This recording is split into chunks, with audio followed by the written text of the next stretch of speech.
విత్తనాలుగా మనము స్తోత్రం చెప్తామా? స్తోత్రం చెప్తామా? నిర్మించే ముందుగా ఒకసారి గుర్తు చేస్తాను. మనం ఎలా ఉండాలంట?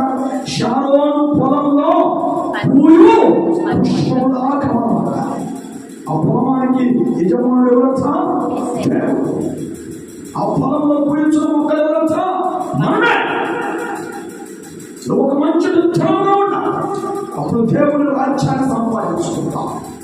ఇదిగో లోకంలో ఉన్నటువంటి ఇదిగో పనికిరాని మొక్కలు, పుష్పించని మొక్కలు, ఫలాలు మొక్కలు, ముళ్ళ తుప్పలు స్తోత్రం చెప్తామా? స్తోత్రం చెప్తామా? సోమరులోని పొలములాగా ఉండకూడదు. రెండోది, లోకమైన పొలములో మనం మంచి విత్తనాలుగా.